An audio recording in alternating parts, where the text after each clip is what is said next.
Je vous remercie. Je ne viens pas d'Yaoundé, je viens de Douala. Qui vient de Douala alors?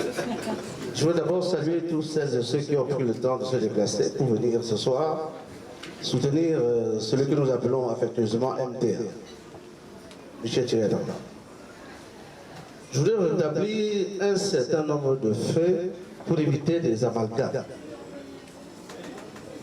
Le processus pénal au Cameroun est terminé.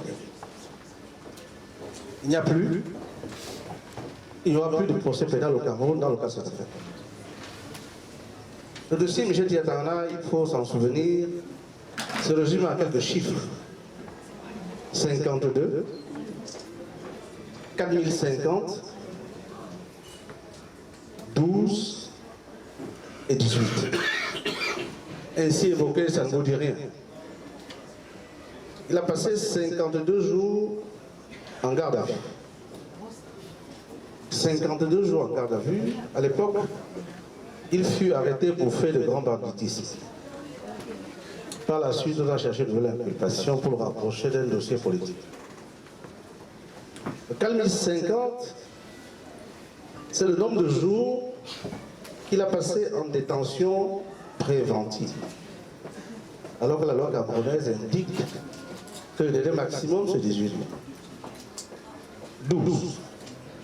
12 années correspond au délai d'instruction de l'affaire pour laquelle il vient d'être condamné à 20 ans de prison. 18, c'est le nombre d'années continues passées en maison d'arrêt. Aujourd'hui, le débat n'est pas de savoir si il faut libérer Michel ou il faut le libérer. Le débat aujourd'hui est de savoir quand est-ce que Michel doit sortir. Et à cet effet, je voulais inviter tous ceux qui le soutiennent à avoir une forte pensée pour lui. Nous avons été reçus il y a 2 jours à l'Élysée. Il nous a été indiqué qu'effectivement le président François Hollande a envoyé une seconde lettre au président Biya pour lui rappeler ses engagements. Au mois de décembre, date à laquelle est intervenu le dernier jugement pénal, nous avons été sollicités officiellement pour présenter une demande de grâce. Sur le plan personnel, nous y étions opposés, le client nous a demandé de le faire, nous avons présenté une demande en grâce admission. Je pense que les techniciens du droit comprendront la différence qu'il y a entre une grâce simple et une grâce admission. Depuis 3 ans et demi que je suis dans cette affaire, ça fait 3 ans et demi que je suis dans le dossier. Nous avons découvert quelque chose d'extraordinaire, c'est qu'il y avait, au-delà du volet pénal, il y avait un volet financier, dont personne n'avait jamais parlé, je me souviens. Lorsque j'ai rencontré l'ambassadeur Bruno Gain, et que je lui ai parlé de ce volet financier, il m'a dit, mais ce n'est pas possible. Pourquoi n'entend pas parler avant? De quoi s'agit-il? Michel Tangana, et j'étais surpris à l'Élysée d'entendre dire qu'il était binational. Michel Tangana est un citoyen français. Je parle devant témoin parce que les époux graves qui étaient avec moi à l'Élysée il y a 2 jours, son épouse s'est offusquée lorsqu'elle a entendu dire qu'il était binational, traité au Cameroun comme un Camerounais et en France comme un Français. Et on lui a dit s'il avait été français, nous aurions agi autrement. Je voulais dire que je défends un citoyen français, même s'il est d'origine camerounaise. Quand je vois les devoirs de Dieudonné, qui est d'origine camerounaise, mais tout le monde le traite ici comme un Français, n'est-ce pas? Donc, pour avoir de conséquences, je souhaite que vous souteniez votre compatriote en dépit de son origine et de sa couleur de peau comme un Français. Alors, de quoi s'agit-il? En 1987, le Cameroun entre en pleine crise économique. Nous sommes en ajustement structurel.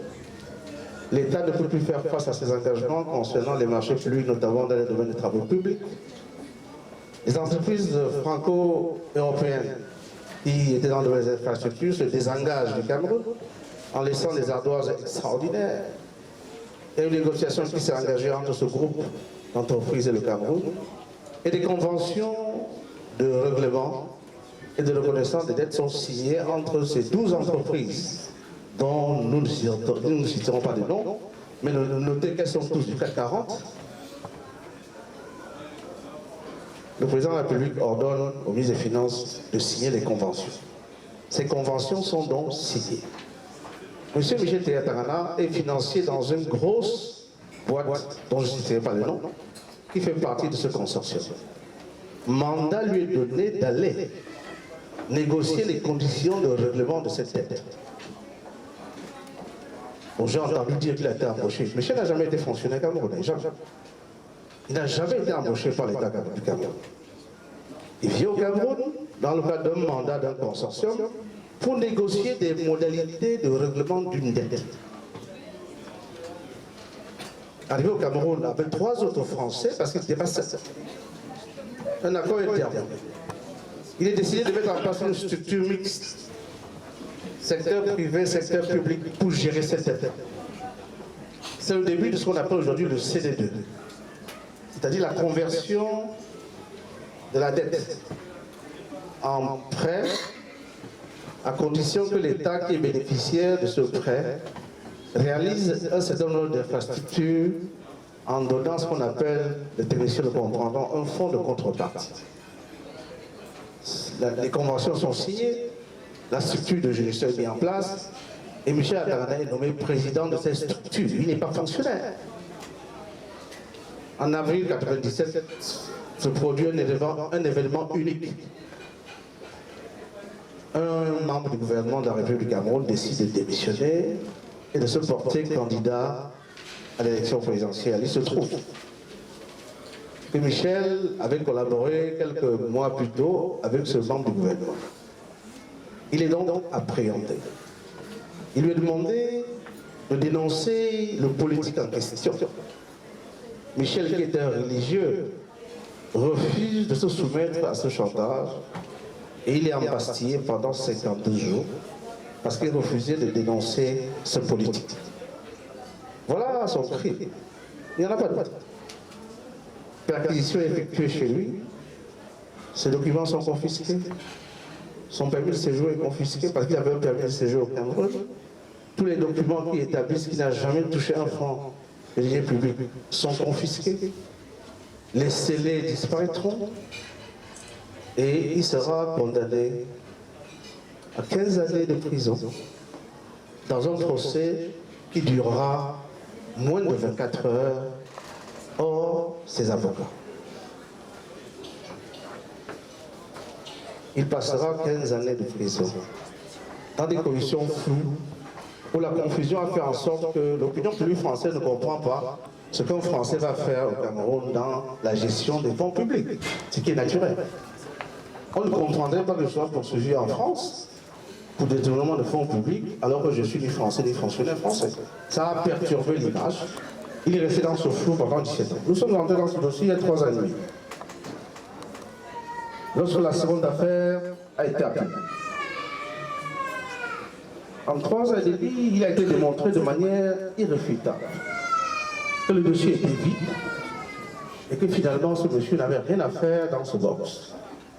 Et la conviction a été acquise par les 3 juges qui étaient innocents et nous nous apprêtions à attendre le prononcé d'un acquittement la veille du délibéré. Des décisions administratives sont intervenues pour faire exploser la collégialité des 3 juges et désigner 2 nouveaux juges dont aucun des 2 juges n'avait assisté aux audiences. Effectivement, la décision que tout le monde connaît est tombée. Le code de procédure pénale camerounais est extrêmement clair. Les juges qui n'ont pas assisté à toutes les audiences ne peuvent pas participer au délibéré sous peine de cassation. Cette critique n'a pas été acceptée par la Cour suprême. Voyez-vous, nous sommes des professionnels Nous accompagnons Michel et nous l'accompagnerons jusqu'au bout. Il lui a été demandé de présenter une demande de grâce à la veille de la fin de l'année. Deux événements sont intervenus pour perturber ce calendrier. C'est la libération des otages français kidnappés entre guillemets par Boko Haram. Alors que nous nous attendions à l'annonce de sa libération au 31 décembre, une libération miraculeuse est intervenue. Et c'est cette libération qui a été annoncée en fin d'année. Je voudrais que vous en preniez parfaitement conscience. Vous êtes loin du dossier, vous êtes loin de la réalité politique de mon pays. Moi, je ne suis pas venu ici pour critiquer X ou Y. Je note que les autorités françaises, dès lors qu'elles ont eu la réalité du dossier, en passant par le ministre des Affaires étrangères, M. Laurent Fabius et M. François Hollande, ils ont fait ce qu'il fallait faire pour soutenir le processus qui devait aboutir à la libération de François Hollande. Tous de Michel lapsus linguique. Mon président, M. Pierre Paul, pendant longtemps a été manipulé dans le cadre des informations qui remontaient. On lui a notamment caché d'abord le fait que Michel n'était pas camerounais, les documents l'établissent. On lui a notamment caché qu'en réalité, il n'y avait pas de dossier financier, il a découvert il y a quelques semaines. Et aujourd'hui, nous sommes, depuis 1992, nous sommes aujourd'hui convaincus qu'il y a non seulement un volet financier, mais que le Cameroun accepte qu'il y a ce volet financier. Une instruction 2012, une instruction présidentielle a été ordonnée. La police judiciaire camerounaise a enquêté. Des conclusions ont été produites. Les chiffres juin 2012 sont les mêmes que les nôtres. La créance en juin 2012 était de 278 milliards. Aujourd'hui, nous sommes à 360 milliards de francs dus par le Cameroun au consortium. Ça durera le temps que ça durera. Mais un jour viendra où il faudra faire face à ces engagements-là. Les conflits qu'il y a aujourd'hui dans le système politique camerounais sont des conflits qui ne concernent pas Michel Théadra. Il est la victime expiatoire d'un combat politique dont il est étranger. Je dis toujours qu'en 1997, il s'est trouvé au mauvais moment, au mauvais endroit. Il faut intégrer cette donnée si l'on veut que cette affaire aboutisse. Nous sommes très près du but. Je vous demande en toute simplicité que ceux qui nous rejoignent aujourd'hui aient l'humilité de ceux qui ne connaissent pas le dossier, qui viennent voir sur le terrain. C'est très compliqué. Les conditions de détention du Michel Théadra sont difficiles.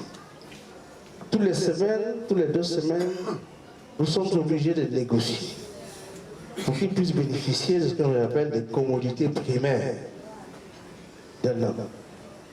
Et pour cela, moi je suis définitivement convaincu que ce ne sont pas les oukas, ni les... Vous savez, pour ceux qui connaissent pas mon pays, chaque pays est un pays avec ses complexités, avec ses difficultés.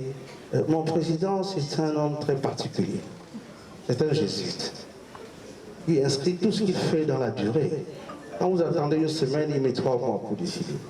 Donc c'est pour ça que je suis tellement serein et calme, que je suis convaincu qu'il va donner une réponse positive à la demande du président François Hollande qui vient de partir. On nous l'a annoncé il y a 2 jours. Moi je rentre avec la conviction que notre devoir, notre travail, c'est de faire en sorte que la pression de l'opinion ne baisse pas. Que ceux qui aiment Michel fassent en sorte qu'ils sachent que personne ne l'oubliera. Je suis quand même impressionné. Donc en France, les prises d'otages sont suivies, je vois des grandes photos sur les mairies, j'entends les grandes déclarations. Pour Michel, je ne vois rien, je vois des petites photos là, un peu compliquées, etc. Je pense qu'il est important que vous vous mobilisiez de ce point de vue-là. Que des mairies s'engagent pour que tous les soirs, alors qu'on invoque les otages, qu'on n'oublie pas, mais qu'on ne l'oublie pas. Parce que l'oubli, c'est l'antichambre.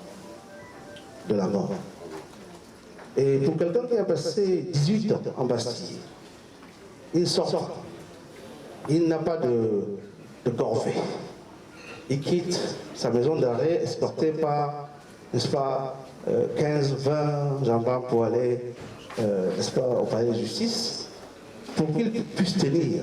C'est qu'il a un mental extrêmement puissant. 18 années, ce n'est pas rien. En isolation, ce n'est pas rien. Et il est malade. Pour ceux qui... Parce que vous savez, on cache des choses. Michel est atteint d'une plaie incurable. Il a été opéré plusieurs fois dans des conditions compliquées, mais il tient.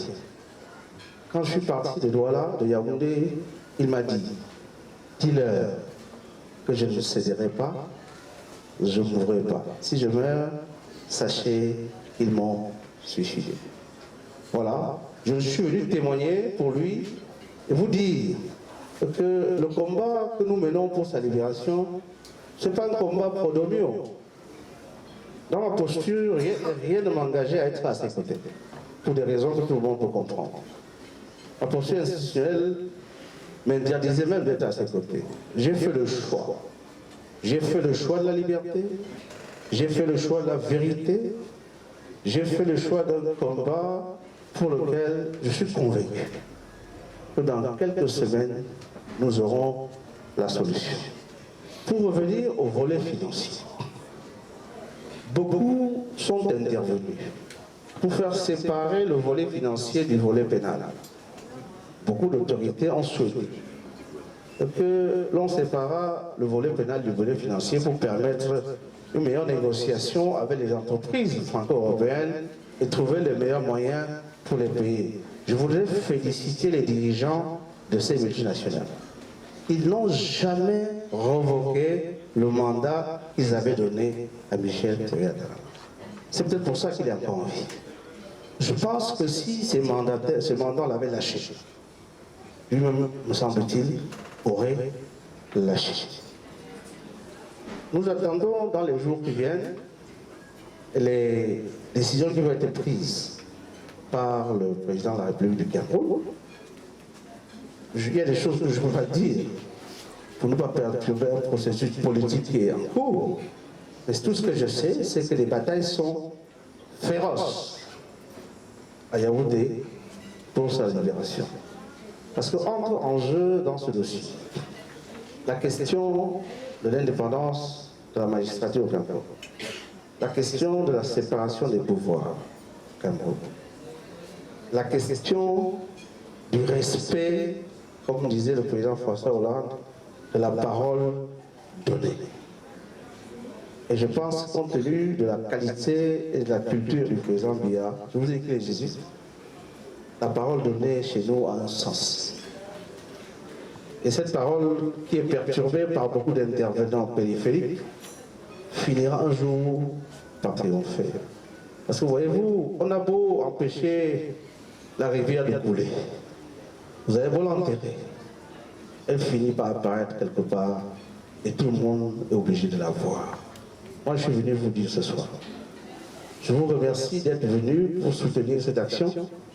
Je suis venu vous dire que dans mon pays, le Cameroun, il y a des gens forts qui sont engagés auprès de M. Théodore et qui n'ont peur de rien du tout. Et vous, on a beau dire que c'est l'Afrique, ce sont des pays, je ne sais pas comment, mais je ne suis pas convaincu que les errements que l'on constate là-bas, on ne les voit pas ici non plus. Donc par conséquent, moi je suis un fils de l'éducation française.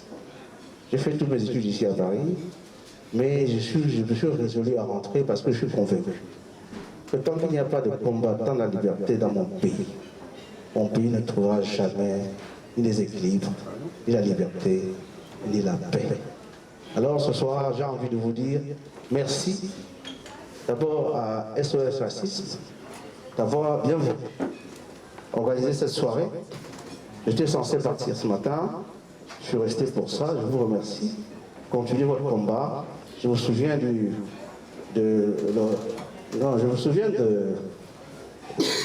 du concert que j'avais organisé au théâtre de la Porte Saint-Martin. Et c'est après ce concert que Alain Zedi créa SOS Racisme, il y a longtemps, hein. J'étais encore étudiant à l'époque. Je vois que le combat continue. Je voulais remercier mon confrère Dupont Moretti de nous avoir rejoints dans ce combat ô combien difficile.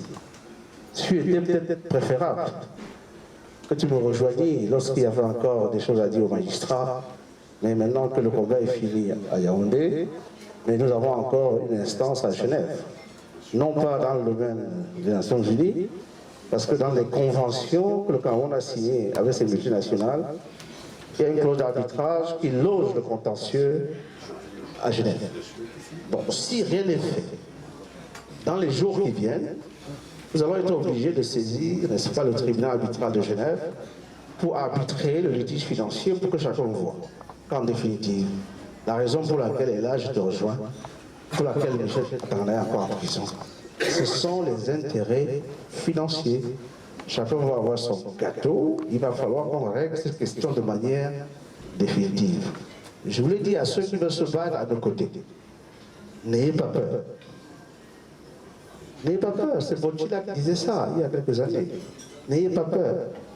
C'est nous qui sommes sur le terrain. Les premières balles, s'il y en a, c'est nous qui les prendrons. Mais nous le prendrons avec la fierté de ceux qui se battent pour un homme qui n'a rien fait. Ce garçon n'a rien fait. Il n'a pas pris un centime des deniers publics de mon pays. Et ça, tous ceux qui ont lu le dossier le savent. Mais ceux qui veulent se voir la face finiront par être jetés, n'est-ce pas, aux orties de l'histoire. Voilà pourquoi ce soir je suis là. J'ai dit ce que j'avais à vous dire. J'espère que demain, nous aurons l'occasion de nous revoir.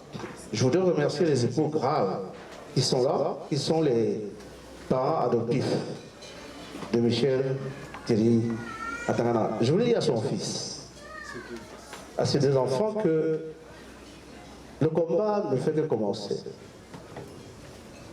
Un jour viendra où vous serez reconnus, ici et là-bas, parce que les sangs mêlés, c'est cela.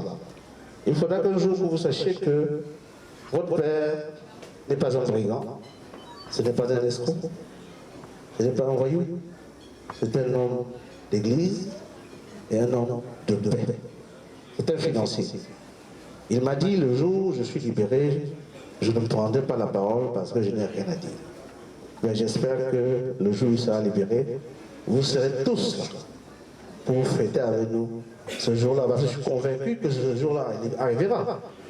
Qui eût pu penser, en 1961, que Mandela serait libéré? Il a été, et aujourd'hui il est célébré par le monde entier. Je pense qu'il faut repositionner le cas Michel Thierry Atangana dans une perspective historique.